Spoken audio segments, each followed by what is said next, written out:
السلام علیکم۔ آپ کے اپنے چینل ناولز لائبریری میں آپ سب کا خوش آمدید کرتی ہوں۔ امید کرتی ہوں کہ آپ لوگ سب ٹھیک ہوں گے۔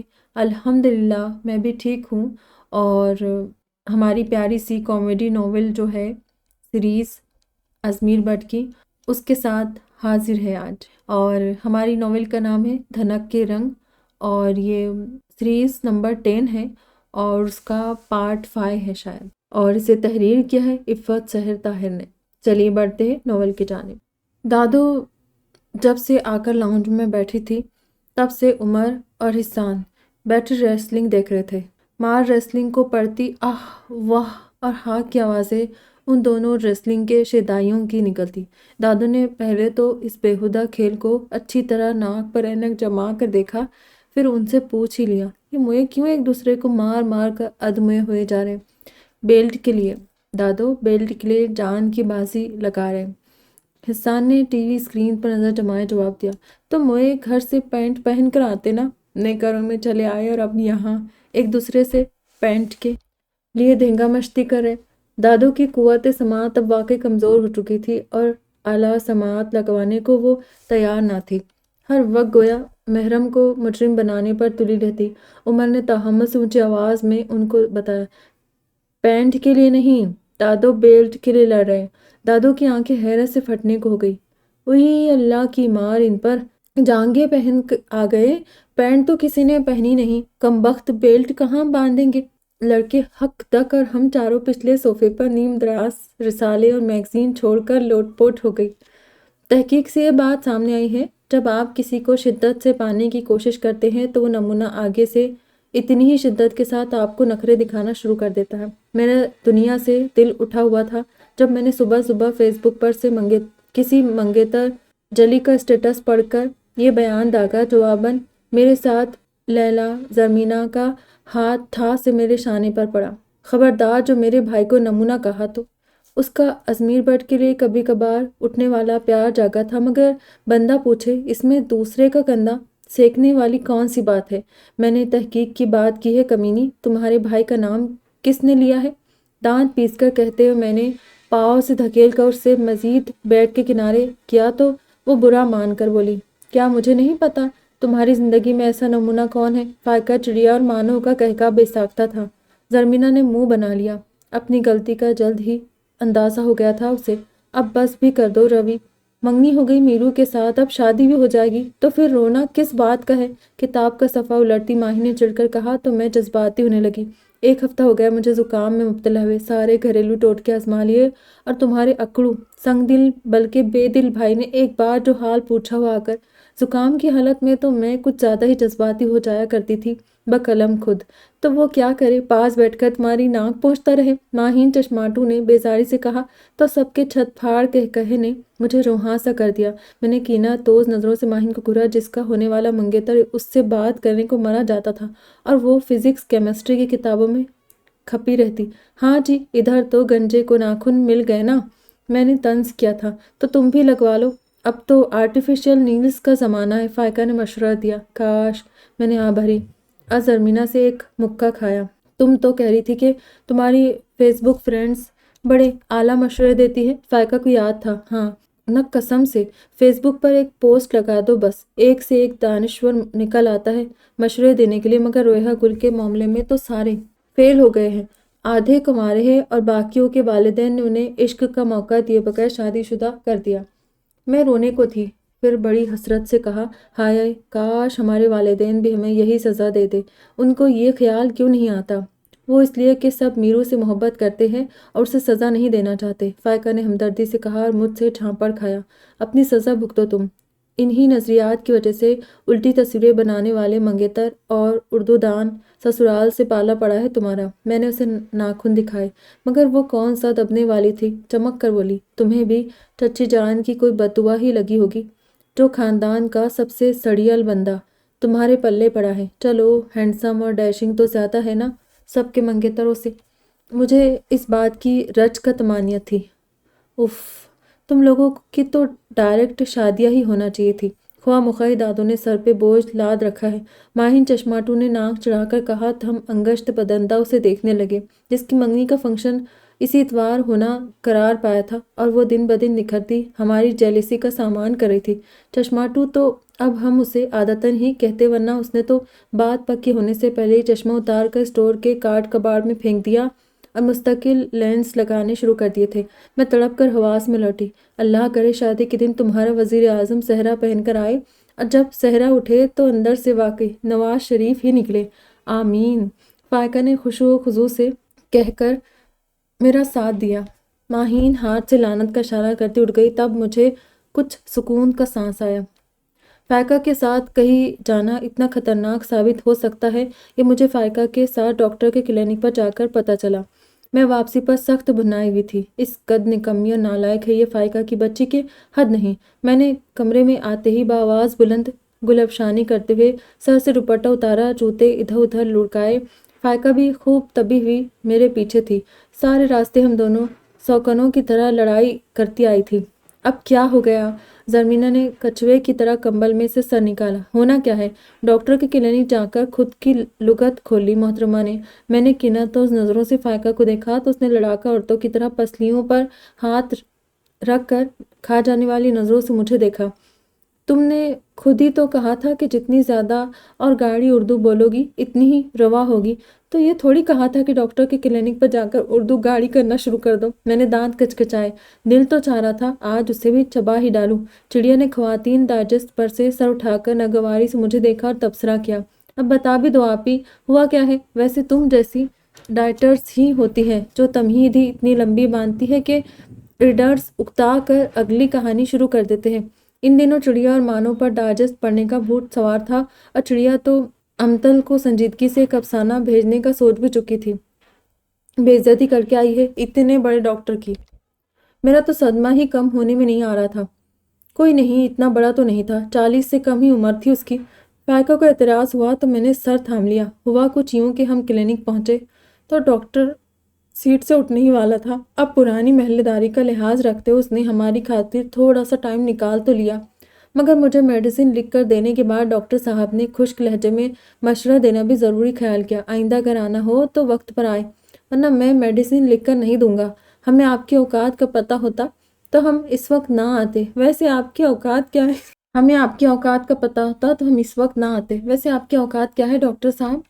فائقہ نے ایک دم سے پوچھ لیا تو جہاں میرے چہرے کا رنگ اڑا وہیں ڈاکٹر صاحب تو سیٹ پر سے گویا اچھل ہی پڑے۔ مطلب کیا ہے آپ کی اس بات کا؟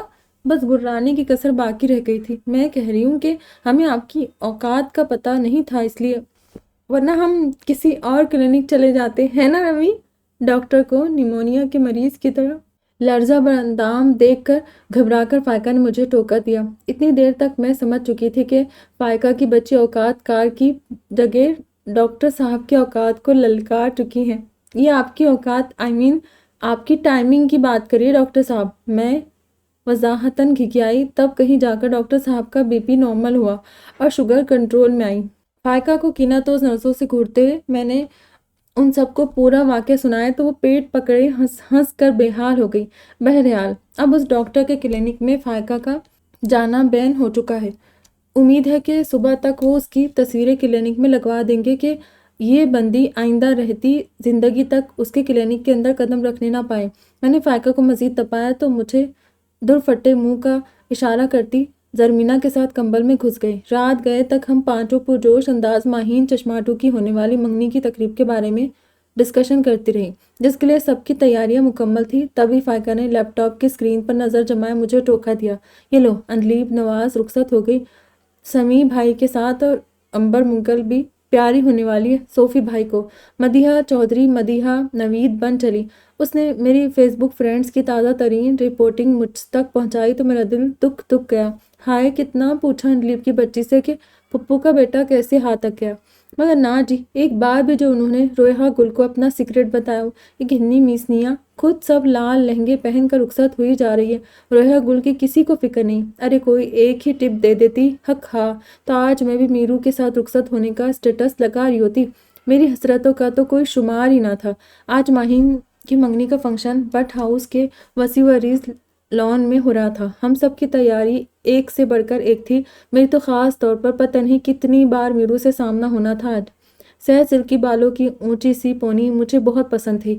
پینسل ہل کا اسٹرپ بند کرتی میں اٹھ کھڑی۔ ماشاءاللہ، تائی جان نے تو میری بلائیں لے ڈالی، بلکہ کچھ روپے وار کر کام والی کو دیا اور مجھ پر آیت الکرسی پڑھ کر پھونکی تو مجھے اپنی مکمل خوبصورتی کا یقین ہو گیا۔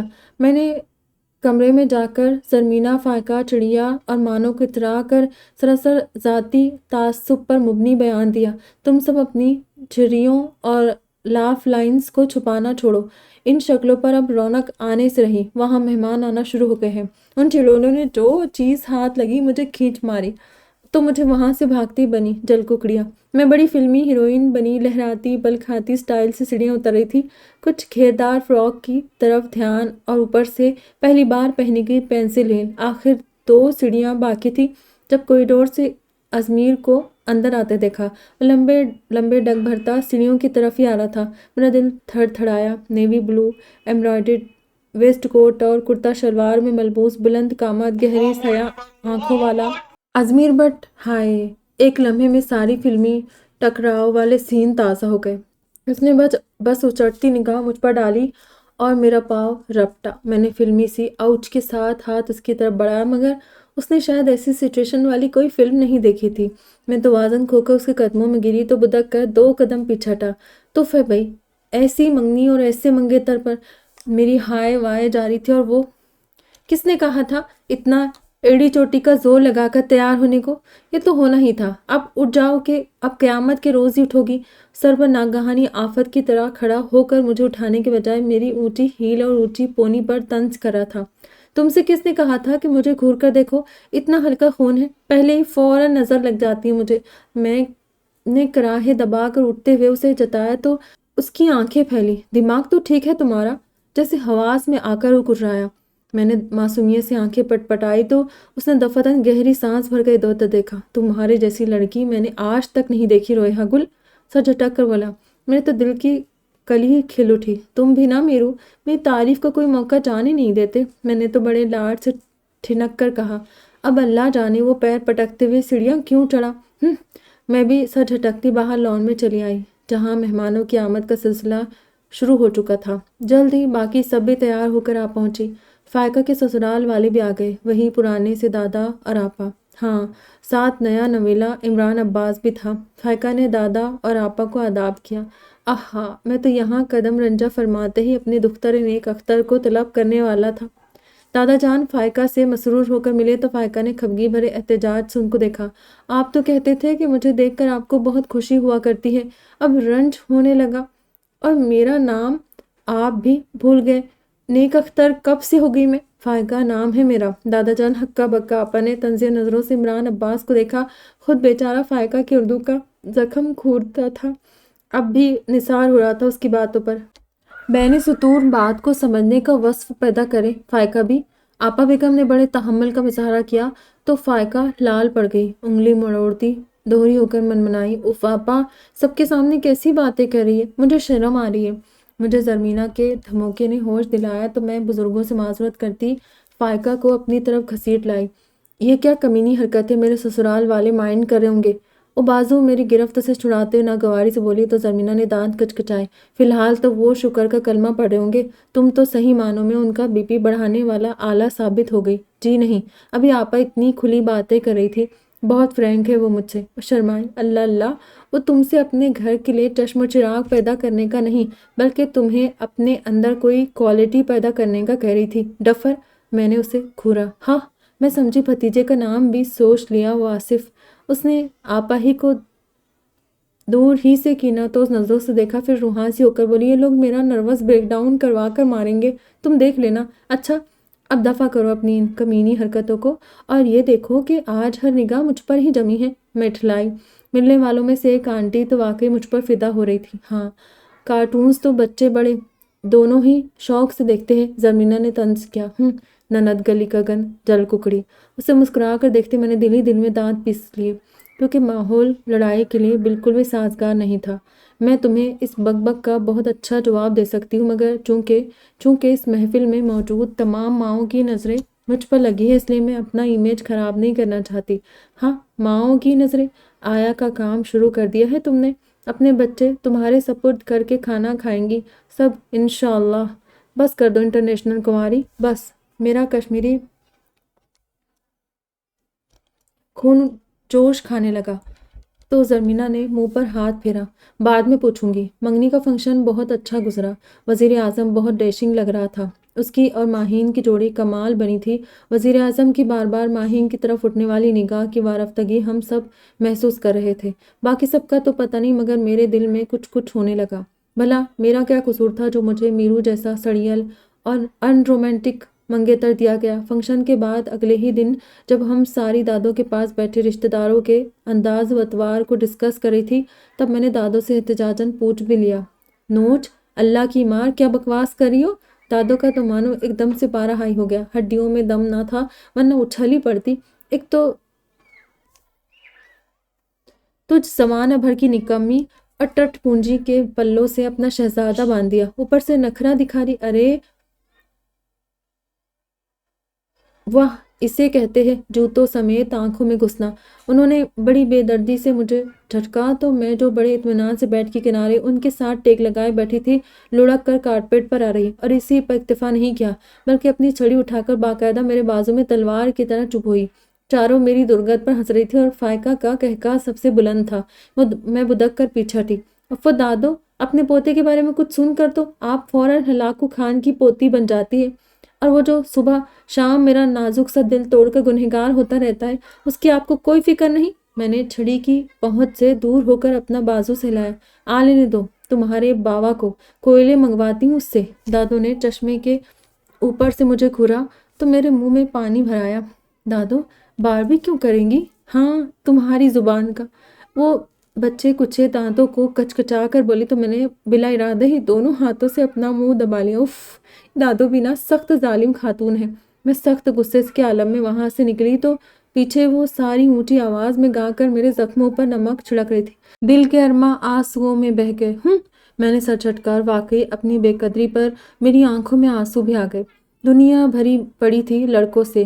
امی، آپ کو میرے لیے ازمیر بٹ سڑیل ہی ملا تھا۔ اللہ نے شکل تھوڑی زیادہ اچھی دے دی ہے محترم کو، بس اسی کا غرور لے بیٹھا ہے وہ اسے، ورنہ تو میں مر کر بھی نہ مانتی اس رشتے کے لیے۔ آج بھی لڑکوں کی مائیں لپٹا لپٹا کر پیار کر رہی تھی مجھے۔ میں سیدھی امی کے سر پر جا کر چلائی، ایک تو ویسے بھی بقول ازمیر بٹ جب میرا منہ کھلتا ہے تو آنکھیں گویا بند ہو جاتی ہے، دوسرے اس وقت یوں بھی آنسوؤں کی وجہ سے سب دھندلا دکھائی دے رہا تھا۔ دیکھا ہی نہیں کہ میرو کسی کام کی غرض سے امی کے پاس موجود تھا، ورنہ تقریب کارانہ بیان میں بات کے لیے اٹھا رکھتی، مگر دیتی ضرور۔ امی نے دانت کچکچائے، آنکھوں سے لاکھ اشارے کیے، خواہ مخواہ کھنکار کر اپنے گلے میں خراشیں ڈال لی، مگر میرا غصہ بات مکمل کر کے ٹھنڈا ہوا، اور ایسا ٹھنڈا ہوا کہ آنکھیں رگڑ کر صاف کر دی۔ صوفے کے بازو پر کوہنی ٹکا کر بند مٹھی ہونٹوں پر جمائے بیٹھا میری ہی طرف متوجہ ازمیر بٹ بھی نظر آنا شروع ہو گیا۔ کمرے میں ایک دم سے خاموشی چھا گئی۔ امی تو داماد کے سامنے شرمسار ہی اتنی تھی کہ ان کی زبان گنگ ہو گئی، اور میرا دل دھڑکنا بند ہونے لگا، حالت پتلی ہونے لگی۔ اتنی مشکل سے ملنے والا منگیتر ہاتھ سے نکلنے والا تھا۔ اوف، میری پیشانی تب گئی۔ تبھی دفعتاً وہ اٹھ کھڑا ہوا۔ اچھا چچی جان، میں نکلتا ہوں، بعد میں بات کریں گے، بہت معتدل لہجے میں کہہ کر میری طرف گہری نگاہ ڈالتا باہر نکل گیا، اور میں دل تھام کر امی کے بیڈ پر گر پڑی۔ اس قدر شکوہ بھری نگاہ امی کے دو ہتھر کھا کر میں اچھل کر پرے ہٹی۔ نالائق، ناہنجار، بیڑا غرق کر ڈالا اپنا۔ اچھا، اس اکڑو کو کوئی نہیں سمجھائے گا جو سیدھے منہ بات بھی نہیں کرتا۔ باوجود پریشانی کے مجھے اعتراض ہوا تو میں اپنا شانہ سہلاتی منہ بسور کر بولی، ارے تو کیا تجھے پاس بٹھا کر راگ درباری سناتا رہے؟ الو کی دم نہ ہو تو گنجے کو ناخن دے دیے اللہ نے، بھوکے جٹ کو پانی بھرا کٹورا مل گیا۔ امی نے تو تنزیات میں ماسٹرز کر رکھا تھا۔ تو کبھی بندہ پیار دلار سے بھی بات کر لیتا ہے، یہ تو ہر وقت ہٹلر کا نیو ایڈیشن بن کر گھومتا رہتا ہے۔ بندہ اس سے بات کرنے سے پہلے 10 دفعہ سوچتا ہے، کہیں ہاتھ ہی نہ گھما دے بندہ۔ میں یعنی رویہ گل، ارے الٹی کھوپڑی، اس کا یہ احسان کیا کم ہے ہم پر کہ تم جیسی اول جلول کو اتنے آرام سے قبول کر لیا اس نے۔ امی بھی آخر کو رویہ گل کی امی تھی، پٹاخ سے بولی، افو ایک تو ذرا سی بات کیا کر لو میرو کے بارے میں پورا بٹ ہاؤس آپ کا دشمن ہو جاتا ہے۔ اور میں اتنی بھی گئی گزری نہیں۔ کل فنکشن میں ہر آنٹی نے روک روک کر پوچھا، بیٹا آپ کا رشتہ طے تو نہیں ہوا ابھی؟ مجھے واقعی غصہ آیا، نہیں کہ حد ہو گئی تھی۔ تو میں نے بھی لگی لپٹی رکھے بغیر سنا دیا، ماں میری اور فیور نے ازمیر بٹ کی۔ ہاں تو ہمدردی کے مارے پوچھ لیا کسی نے تو اس کو بھی سن کر حیرت سے ٹیک ہی آتا ہوگا کہ اس ہونک لڑکی بھی کی منگنی ہو چکی ہے، اور وہ بھی چاند جیسے لڑکے کے ساتھ۔ امی تو میرو کا دل دکھانے کا پورا بدلہ مجھ سے لینے پر تلی ہوئی تھی۔ میرا دل تو جل کر کوئلہ ہی ہو گیا۔ چاند دور سے ہی اچھا لگتا ہے بس، میں نے بھی ٹھٹائی سے کہا۔ امی نے مجھے سخت نظروں سے گھورا، پھر تلخی سے بولی، چلو اچھا ہی ہوا، مجھے ابھی سے تمہارے سنہرے خیالات کا پتہ چل گیا۔ ایویں ہم اس بچے کی زندگی برباد کر دیتے اپنے خوشی کے لیے۔ خود بھی یہی بتانے آیا تھا کہ تمہارے لیے سانٹی نے اپنے بیٹے کا رشتہ پوچھا ہے، جو کل تمہیں لپٹا کر پیار کر رہی تھی۔ ہمیں کوئی اعتراض نہیں ہوگا اگر تم اس سے شادی کرنا چاہو تو۔ لو جی، ایک نہ دو، پوری کی پوری 12 گیندیں ایک دم سے امی نے میرے کوٹ میں ڈال دی۔ میں نے آنکھیں پھاڑ کر انہیں دیکھا، میرا تو سر ہی چکرا گیا تھا، مگر اب پچھتانے کیا ہوت جب چڑیا چگ گئی کھیت۔ ایسے تو تم اپنی منگنی تڑوا لو گی، ذرا دل میں اترنے کی کوشش کرو میرو کے۔ فائقہ کی جب سے خود کی منگنی ہوئی تھی وہ مجھے اچھے ہی مشورے دیتی تھی، کیونکہ اب اس کی میرو پر سے نظر ہٹ چکی تھی۔ کیا کروں، سیڑھی لگا کر اتر جاؤں اس کے دل میں بیزار تھی۔ لو بھلا، ایک دنیا شادی شدہ ہوئی جا رہی تھی اور میں رویہ گل جس کی منگنی اس گھر میں سب سے پہلے ہوئی تھی، وہ ابھی تک منگیتر کے دل کے راستے کو ڈھونڈتی پھر رہی تھی۔ یعنی کہ حد ہو گئی۔ فائقہ نے کچھ سوچ کر چٹکی بجائی۔ تم ایسا کرو کہ ویلنٹائن ڈے ہے کل، میرو کو خوبصورت سے پھول گفٹ کرو۔ اب کافروں کا دن مناؤں گی میں گرائی۔ او بی بی، تم یہ دن نہ مناؤ، اپنے منگیتر کو مناؤ بس۔ فائقہ نے میرے آگے ہاتھ جوڑے، تب میں ذرا ٹھنڈی پڑی۔ غور کیا تو اس کا مشورہ ایسا کچھ غلط بھی نہ تھا۔ بھئی اب مجبوری تھی کہ میرو کو منانا تھا، اور کل 14 فروری تھی، تو اس میں میرا کیا قصور؟ بڑی سوچ بچار اور مشوروں کے بعد بوبی کو اس کام کے لیے بلایا گیا۔ کیوں باجی جی؟ بوبی نے آنکھیں اور سر دائیں بائیں گھماتے طنز کیا۔ 76 پڑھوانے ہیں مجھے آپ نے پولیس سے۔ آپ کو پتہ نہیں کہ ویلنٹائن ڈے پر عشق معشوقی والوں کی کیسی 76 پریڈ ہوتی ہے، اور میں تو ٹھہرا نازک مزاج، ایک ہی 76 کھا کر آپ کا نام بتا دینا ہے کہ رویہ باجی نے بھیجا تھا پھول لینے۔ اس کی بک بک نے سر میں درد کر دیا تو میں نے 100 کا نوٹ تقریباً اس کے منہ میں ٹھونس دیا۔ اس نے نوٹ آنکھوں کے سامنے کر کے بغور دیکھا، پھر دانت نکال کر پوچھا، کتنے پھول چاہیے؟ میں نے سکون کی سانس بھری، یہ مسئلہ تو حل ہو ہی جانے والا تھا۔ اگلے روز میں بے چینی سے صبح ہی سے گیٹ کے چکر لگانے لگی، مگر بوبی صاحب کا کہیں کوئی پتہ نہ تھا، جانے کہاں 100 روپیہ اڑا کر عیاشیاں کر رہا ہے۔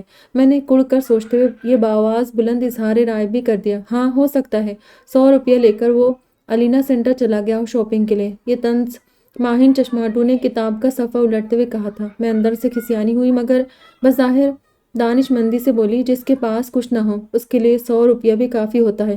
تھوڑی دیر بعد بوبی منہ لٹکائے چلا آیا۔ میں اڑتی ہوئی اس تک پہنچی۔ مل گئے پھول؟ کہاں ہے؟ میں نے اسے گھما کر آگے پیچھے دیکھا، پھول تو کوئی نہیں ملے۔ آج تو حد ہی مک گئی رویہ باجی، پورے شہر میں ایک بھی پھول نہیں بچا، ساری بے وقوفوں کی طرح خریدتے جا رہے ہیں۔ مسکینیت سے بولا تو میں نے دانت کچکچائے۔ میرے 100 روپے کہاں ہیں؟ وہ تو جی کل ہی کھا لیے تھے اس نے۔ وہ اطمینان سے بولا، پھر مجھے جتایا، آتا ہی کیا ہے جی، 100 روپے میں ریڑھی سے 1 درجن گول گپے بس۔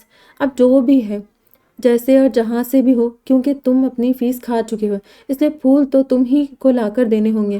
مجھ پر اس کے شرم دلاؤ انداز کا خاک اثر ہوتا۔ میں تو خوش ہوئی کہ 100 روپیہ خرچ کر کے وہ پھنس چکا تھا۔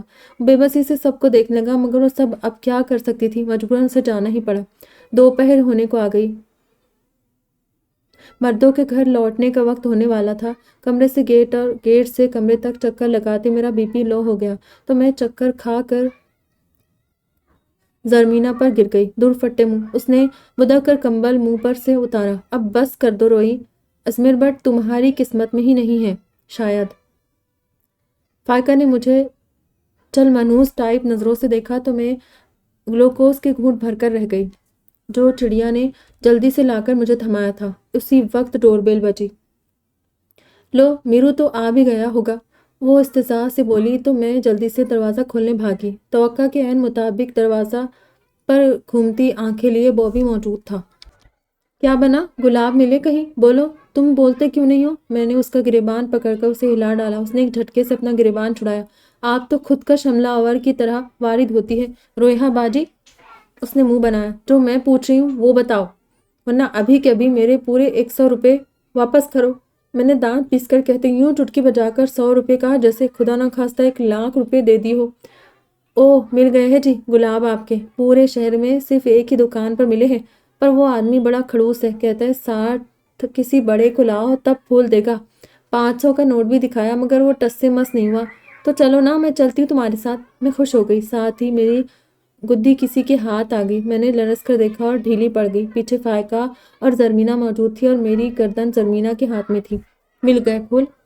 فائقہ نے بانچھیں پھیلائی۔ میں سوچ رہی تھی کہ میں بھی امی کے لیے پھول ہی لے لوں۔ خبردار، میں گھررا کر جیسے اس پر جھپٹ پڑنے کو بولی، وہ پھول صرف میں لوں گی، اور پورا 100 روپیہ خرچ کیا ہے میں نے پورے شہر میں پھول ڈھونڈنے پر۔ 500 بوبی نے لقمہ دیا۔ 100 میں نے ایک بار پھر دہرایا۔ نہیں پورے 500 ہے؟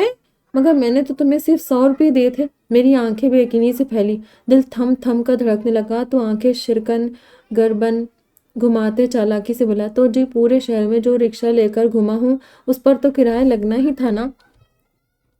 الو کا۔ میں نے دانت کچکچا کر اس کی گردن دبانے کی خواہش کو بمشکل دل ہی میں دبایا۔ چلو بھائی، اب تو واقعی ان پھولوں پر تمہارا ہی حق ہے۔ فائقہ نے ہمدردانہ نظروں سے مجھے دیکھا۔ میں آہ بھر کر رہ گئی۔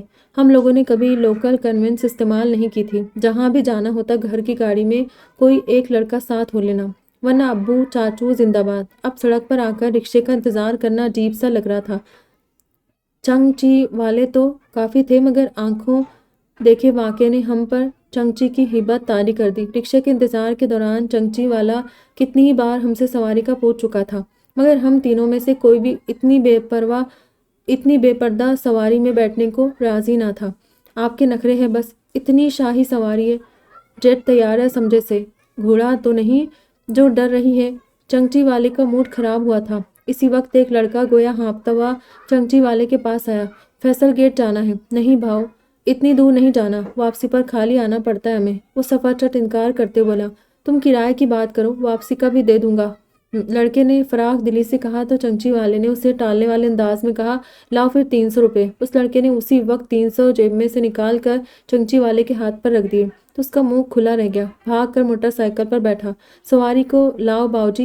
وہ لڑکا سر ہلا کر ساتھ والی گلی میں گھس گیا۔ 2 منٹ بعد وہ ایک وسیع و عریض طول و عرض والی عورت کے ساتھ واپس لوٹا تو ہم سب کے منہ بھی کھلے رہ گئے۔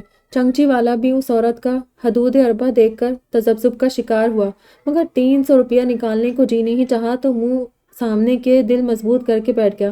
اب مسئلہ اس عورت کا چنگچی کی سیٹ پر بیٹھنے کا تھا۔ ہمارا رکشہ بھی مل گیا تو ہم تینوں رکشے میں گھس گئی۔ بوبی اپنی سائیکل پر آگے تھا، رکشے والے کو راستہ بتانے کے لیے۔ باہر اس لڑکے نے بمشکل اس عورت کو چنگچی کی پچھلی سیٹ پر بٹھایا تو بے تحاشا وزن پڑتے ساتھ ہی چنگچی پیچھے کی طرف بیٹھ گیا۔ موٹر سائیکل کسی گھوڑے کی طرح اگلا ٹائر اٹھائے کھڑی ہو گئی۔ بلکہ جیٹ طیارے کی طرح زوردار جھٹکے سے ڈرائیور اچھل کر سواریوں والی سیٹ پر آ گرا اور اب آنکھیں پٹپٹاتا ہوا ہولناک سا صورتحال کو سمجھنے کی کوشش کر رہا تھا۔ ہمارا رکشہ زوم کر کے ان کے پاس سے گزر گیا۔ چنگچی والے کی درگت پر ہم تینوں کی جو ہنسی شروع ہوئی تو پھولوں والی دکان تک پہنچنے تک نہیں رکی۔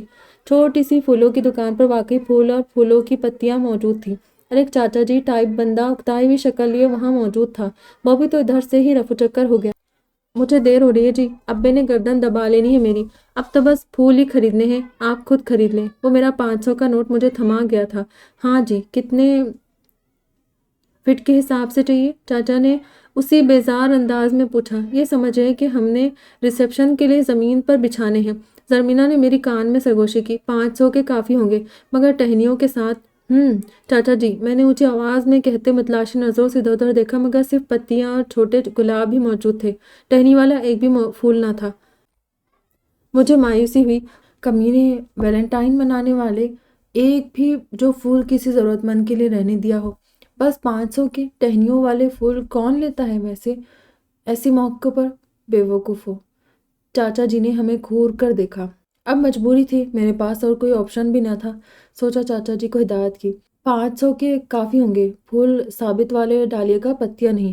چاچا جی نے اکڑ لہجے میں کہا، بی بی تم بس یہ بتاؤ کہ میت کتنے فٹ کی ہے؟ اب کی بار تو ہم تینوں کی گھگی بندھی اور رونگٹے کھڑے ہو گئے۔ جی کیا مطلب؟ میرے تو